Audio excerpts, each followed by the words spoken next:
Bom dia, galerinha, como vocês estão? Espero que todos estejam muito bem. Então, no vídeo de hoje nós vamos resolver os exercícios do capítulo 6 e dar início ao nosso capítulo 7, tudo bem? Olha só, na página 68, na primeira atividade, ele fala o seguinte: o ser humano, assim como a grande maioria dos animais, se desenvolve a partir de células-tronco embrionárias, que passam a se dividir e se diferenciar, levando à formação de vários tipos celulares especializados.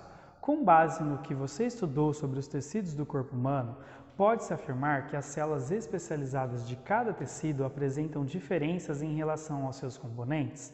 Justifique utilizando exemplos.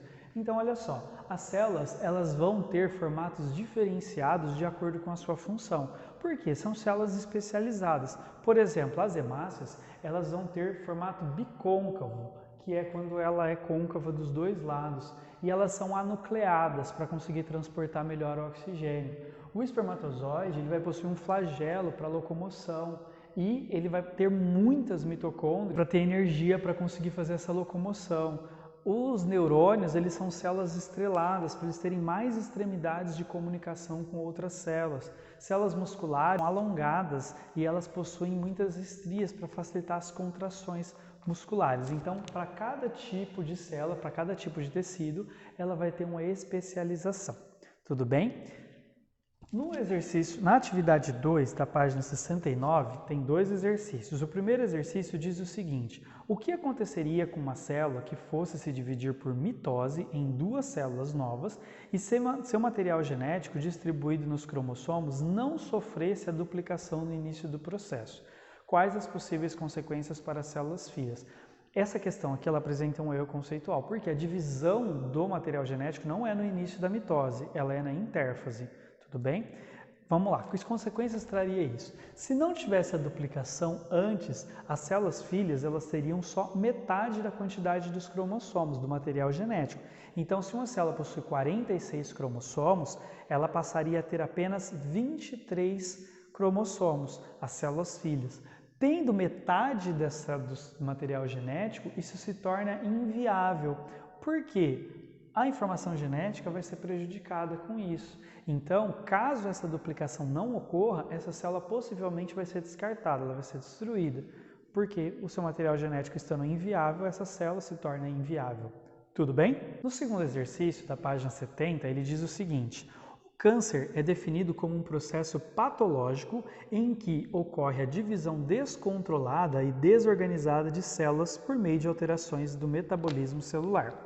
Várias são as causas por divisão celular descontrolada: a ação de diversas substâncias, infecção por vírus ou fontes radioativas que causam mutações nos genes que controlam a divisão celular, ou mesmo causas genéticas de caráter hereditário. A partir de seus conhecimentos atual, estabeleçam a relação entre a mitose e o câncer.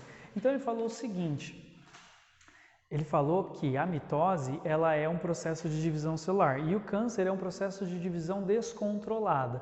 Então, o que vai acontecer? Essa multiplicação descontrolada de células, ela vai acontecer a formação de tumores, de lesões, de massas, de acúmulos de massas celulares na região. Então, o câncer, na verdade, ele não é um alien que cresce no sujeito, ele é uma massa celular que está se multiplicando de forma desordenada. O problema do câncer é que, como o nosso corpo ele é todo formado por células de uma forma organizada, quando tem uma região que se multiplica de forma desorganizada, isso vai trazer prejuízos para as regiões próximas. Por quê? Imagina que começa a crescer uma massa de célula no meu estômago. Essa massa de célula vai começar a pressionar o intestino, vai começar a pressionar o pulmão, pressionar o coração. Então, essa massa de célula é o que torna prejudicial. Além de aquela região, por ela estar sempre em divisão celular, ela não vai desempenhar suas funções, o que vai acabar levando a uma falência daquele tecido. Tudo bem? Então, a relação do câncer com a mitose é essa, quando eu tenho processos de divisão descontrolados. Tudo bem?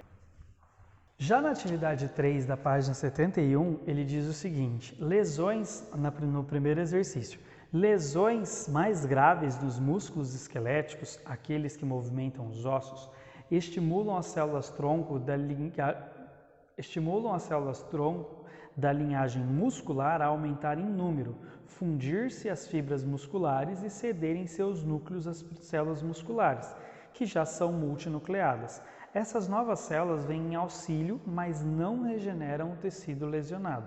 A partir das informações do enunciado, qual é o provável tipo de célula-tronco envolvida na recuperação dos músculos? Olha só, como é uma célula especializada em produzir células musculares, essa célula tem que ser célula-tronco multipotente, porque ela já é especializada, ela já tem um caráter de especialização. Então, esse tipo de células são as multipotentes. Ela não vai originar outro tipo de célula, apenas células musculares. Tudo bem? No exercício 2, que está na página 72, ele diz o seguinte: a leucemia é uma doença que afeta os leucócitos, glóbulos brancos. Essas células responsáveis pela defesa do nosso organismo, fazem parte do nosso sistema imune, como nós já vimos anteriormente. Se desenvolvem dentro da medula vermelha dos ossos e a partir de células-tronco. A leucemia, além de produzir uma quantidade muito grande de glóbulos brancos defeituosos, dificulta a produção de outras células do sangue, como as hemácias. O tratamento é feito por transplante de medula óssea, doada por uma pessoa, desde que seja compatível com o paciente. Com base no que você aprendeu sobre células-tronco, qual deve ser o tipo doado nesse caso? Justifique sua resposta. Mais uma vez, eu estou falando de uma célula especializada, uma célula que produz células sanguíneas. Eu estou falando de células-tronco multipotentes, porque ela vai ser capaz de produzir apenas células sanguíneas. Ela já é específica daquele tecido, do nosso tecido hematopoético, nosso tecido sanguíneo. Tá? Então, esse tipo de célula são células-tronco multipotentes. Beleza? Se você viu esses efeitos especiais, eu quero que você me fale. Em casa, estabeleça a relação entre células-tronco embrionária, diferenciação e eucarióticas. Olha só, células-troncos embrionárias são células humanas capazes de sofrer diferenciação em qualquer tipo de célula. E essas células, elas são eucarióticas, ou seja, elas possuem membrana nuclear. Então, células-tronco embrionárias são células eucariontes que podem sofrer diferenciação em qualquer tipo de célula do nosso corpo. Beleza? Na 2, a imagem que apresenta o item divisão celular mitose se relacionam. Uma delas é de uma fotomicrografia, fotografia feita no microscópio, de uma célula humana em uma das fases da mitose. A outra é uma ilustração que mostra resumidamente as etapas antes da mitose, a mitose em si e o que acontece ao final da divisão celular. Utilizando essas duas imagens, responda. Letra A. Quantos cromossomos essa célula humana tem? Ali são mostrados 46 cromossomos, certo? Então, são os 46 cromossomos humanos que esse sujeito tem. Sabendo-se que os cromossomos se organizam em pares na maioria das células humanas, quantos pares de cromossomos há na célula? Se ela tem 46 cromossomos, então ela possui 23 pares de cromossomos, ok? Ele fala assim, ó, os cromossomos representados na célula da fotomicrografia estão duplicados? Justifique utilizando as informações que aparecem na ilustração da mitose.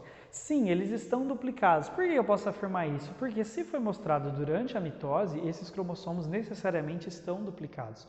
Porque no esquema da ilustração mostra que antes de acontecer a mitose, eu tenho a duplicação dos cromossomos. E lá na fase da anáfase da mitose, lembra da anáfase, que é aquela fase que vai separar os cromossomos duplicados, eles são separados e aí na telófase finaliza-se a mitose, então formando duas células com um número igual de cromossomos.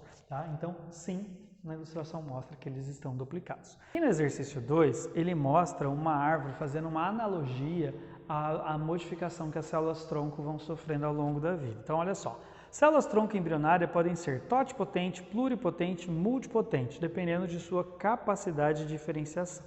Usando a ilustração a seguir, que faz uma analogia entre a estrutura de uma árvore e as diferentes etapas de diferenciação de uma célula, identifique os 3 tipos de células-tronco. Depois circule as células que já passaram pelo processo de diferenciação e propõe uma legenda para explicar a função de cada uma dos 4 tipos de células identificadas para a ilustração.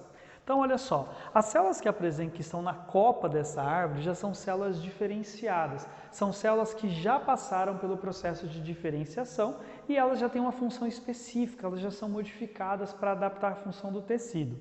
As células que estão nos nós são as células multipotentes, ou seja, as células que vão dar origem a essas células já específicas, ok?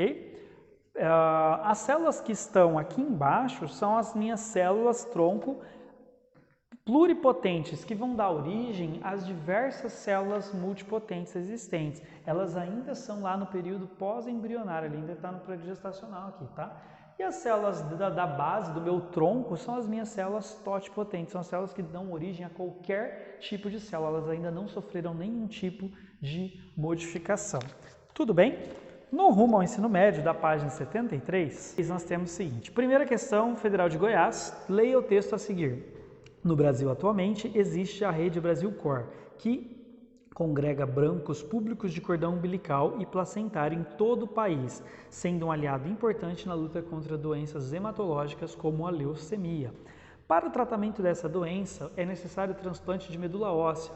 O material biológico armazenado nesses bancos podem ser utilizados para o tratamento, pois são ricos em células tronco. O cordão umbilical, eu comentei com vocês que o cordão umbilical ele é muito rico em células tronco, tá? E ele é muito utilizado em tratamentos de leucemia, ok? Então, o cordão umbilical ele possui células tronco. As células tronco têm a capacidade de se diferenciarem em tecido sanguíneo, ok? Então, esses bancos eles são muito importantes para esse tipo de tratamento, porque em muitos casos o transplante de medula não é compatível e aí você precisa de alternativas que sejam viáveis. Existe uma novela chamada Laços de Família, que passou há muitos anos atrás, que tratava o caso da leucemia. O clímax da novela foi a leucemia da personagem da Carolina Dickmann. E aí os pais dela na novela resolvem ter um outro filho para poder ter a compatibilidade, poder utilizar. Então, assim, são diversas estratégias que a ciência lança a mão para conseguir combater a leucemia. Tudo bem? 2. Analise as afirmações a seguir sobre a mitose em células humanas. Primeiro, células se dividem por um processo conhecido como mitose, em que, a partir de uma célula mãe, formam-se duas células filha com características parecidas da célula mãe, mas que podem ter variações no número de cromossomos. Essa já está errada porque não tem variação no número de cromossomos. 2. Os cromossomos são estruturas com filamentos de DNA e proteínas que se duplicam depois da divisão celular. Errado, eles se multiplicam antes da divisão celular. Durante a mitose, os cromossomos se condensam e seus filamentos duplicados se separam. Verdadeiro, então apenas a 3 está correta. Essa questão aqui ela dá problema, porque de certa forma, depois que a célula se divide, ela entra em intérfase e os cromossomos eles vão se duplicar. Então essa 2 aí, ela não está errada, mas ela não está certa. Nós não vamos marcar ela porque ela não é uma alternativa que está 100% correta. Se eu tivesse alguma alternativa que falasse a 2 e a 3, eu marcaria ela, tá? Porque ela não está 100% errada. Só que a ideia de que ocorre a duplicação antes da divisão celular, ela deve ser marcada. Só que esse exercício ele não levou em consideração que depois da divisão celular ela entra em intérfase e futuramente ela vai ter a divisão celular. Mas como ele não tem a questão 2 e 3, a gente não precisa ficar em dúvida, marca somente a 3. Questão número 3 do Enem. Da década de 90, células do cordão umbilical de recém-nascidos humanos começaram a ser guardadas por criopreservação, uma vez que apresentam alto potencial terapêutico em consequência de suas características peculiares. O poder terapêutico dessas células baseia-se em sua capacidade de diferenciação em células especializadas, ou seja, são células tronco multipotentes, porque elas possuem a capacidade de formar células especializadas, ok? Então, letra D é a resposta que melhor nos convém. Tudo bem, pessoal? Eu vou passar agora uma introdução do capítulo 7, explicando sobre a estrutura do DNA, beleza? Bom dia, galerinha, tudo bom? Como vocês estão? Olha só, nós vamos iniciar o capítulo 7, terapia gênica e doenças genéticas. No capítulo 7, ele começa falando, na página 74, para quem estiver acompanhando, ele começa falando que a terapia gênica parece uma coisa de ficção científica. O que é a terapia gênica? É utilizar material genético, genes, informações genéticas, para tentar resolver um problema. tá? Então, por exemplo, a terapia gênica é o próximo passo para nós tentarmos curar doenças autoimunes, tá? Então, nós vamos ver na próxima aula como ela acontece, tudo bem? E aí, nesse módulo, a gente vai falar sobre a estrutura do DNA, tá? O DNA, ele é uma estrutura formada por uma dupla hélice. Como assim uma dupla hélice? Ele é formado por nucleotídeos que vão se organizar em uma dupla hélice. Esses nucleotídeos, eles são a unidade do meu código genético. A cada 3 nucleotídeos, eu tenho um códon. A cada códon eu tenho um aminoácido específico para formar uma proteína, tá? Lembra que nós falamos, lá quando eu comecei falando de genética, que a genética moderna, ela diz que o gene é um fragmento do DNA que codifica uma proteína. Então, a cada 3 nucleotídeos, formam um códon. Na descoberta do DNA, nós temos aí uma briga histórica envolvendo alguns personagens, tá? O Watson e o Crick, em 1953, o biólogo britânico Maurice Wilkins mostrou ao Watson e Crick uma fotografia de DNA usando uma técnica usando difração de raio-x. E eles gostaram muito daquela fotografia, que é essa fotografia representada na página 75, que mostra ali a estrutura da dupla hélice. A partir disso, os dois bonitos criaram toda uma história, todo um modelo e apresentaram à comunidade científica. Eles ganharam um prêmio Nobel da Fisiologia e da Medicina em 1962, por causa desse modelo apresentado. Só que quem fez essa fotografia não foi eles. Quem fez a fotografia, quem fez essa descoberta, foi uma mulher chamada Rosalind Franklin. A Rosalind Franklin, ela era físico-química britânica também. E ela estava estudando a molécula. Só que o que acontecia nessa época, início do século, em 1900, meados do século, na verdade, século 20, em 1950, 1960, as mulheres elas não tinham o poder que elas têm hoje. Tá? A mulher, por mais que ela fosse pesquisadora, por mais que ela se empenhasse, não deram credibilidade a ela. A credibilidade foi toda dada para o Watson e Crick e a Rosalind Franklin ficou esquecida por muito tempo. Recentemente, aí por volta dos anos 2000, que descobriram-se que de fato a fotografia pertencia a Rosalind Franklin, obviamente ela já havia falecido, e aí eles deram a ela então a estrutura da dupla hélice do DNA como sendo descoberta por Rosalind Franklin. Mas ainda hoje vocês vão encontrar em livros e materiais didáticos na internet, quando falar referência de dupla hélice, falar do Watson e Crick e não da Rosalind Franklin. Tudo bem? E aí, já que eu falei dos nucleotídeos anteriormente, esse aqui é um esquema de um nucleotídeo. Ele é formado por 3 componentes. Ele é formado por um fosfato ligado a uma pentose. Essa pentose é um açúcar, é um carboidrato, que pode ser no DNA a desoxirribose e no RNA a ribose. Tá? Por que são diferentes? A estrutura do DNA e do RNA são bem diferentes. Nós vamos falar já quais são as principais diferenças existentes entre eles, mas uma dessas diferenças é a composição da pentose. O açúcar que vai compor, o carboidrato que irá compor o DNA é a desoxirribose. E daí vem o nome DNA, ácido desoxirribonucleico. Desoxirribo por causa da desoxirribose, nucleico porque ele se encontra inicialmente no núcleo. Então, no DNA é a desoxirribose, no RNA é a ribose. E ela está ligada a uma base nitrogenada. Eu tenho 5 bases nitrogenadas ao todo, tá? Que também vão ter diferenças aí para o DNA e para o RNA. Eu tenho uma troca entre o DNA e o RNA.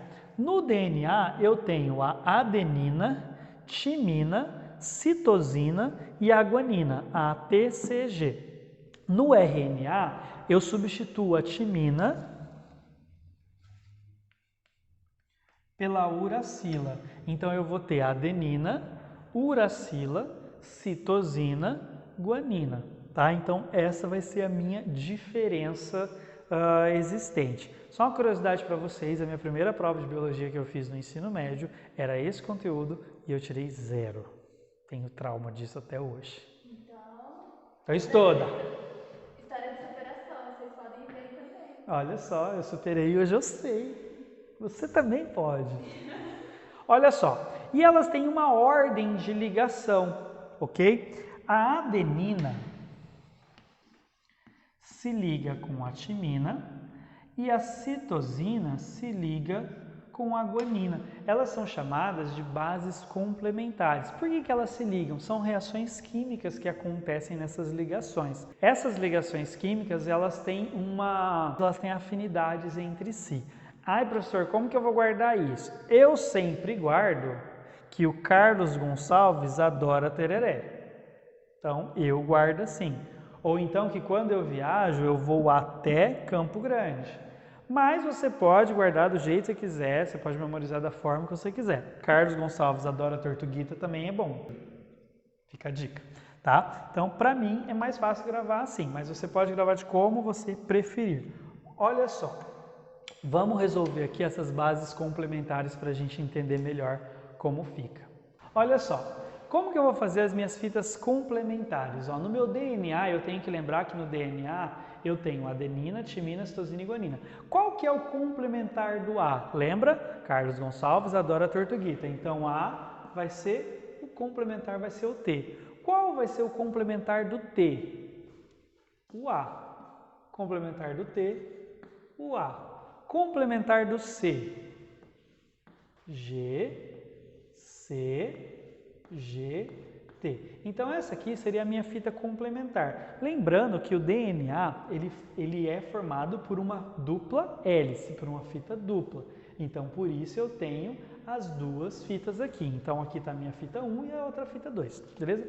Outro exemplo aqui, como ficaria aqui? Ó? T ficaria A, G, G, C, T, essa seria a minha fita complementar. Olha só, o DNA, eu falei para vocês que ele tem uma fita dupla. Já o RNA é uma fita simples. Pelo RNA ser uma fita simples, ele não tem uma fita complementar. Só que o RNA ele é formado a partir do DNA. Então, para eu saber qual é a fita que vai se originar, eu preciso observar o molde. Por quê? O DNA vai formar RNA. Aí, se você quiser conversar com eles, você tem que vir pra cá. Olha só, esse é o dogma central da biologia. Ele diz o seguinte: DNA forma RNA, que vai formar proteínas. O DNA, ele consegue se duplicar, formar mais DNA, ele consegue ser transcrito e formar RNA, e esse RNA vai ser lido pelos ribossomos e vai formar proteínas. Então, o que vai acontecer aqui nesse caso? Eu tenho o dogma central acontecendo que o DNA forma RNA. Só que o DNA é fita dupla, então ele se abre. Eu vou botar um videozinho detalhado sobre isso para vocês aí junto. Ele se abre e aí ele vai apresentar, uma dessas fitas vai ser utilizada de molde para formar o meu RNA, tá? Então vamos lá.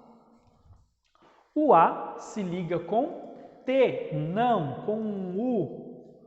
Olha só, lembra que no RNA é AUCG, então eu vou substituir o T por U. Então, todo lugar que for A, eu não posso confundir.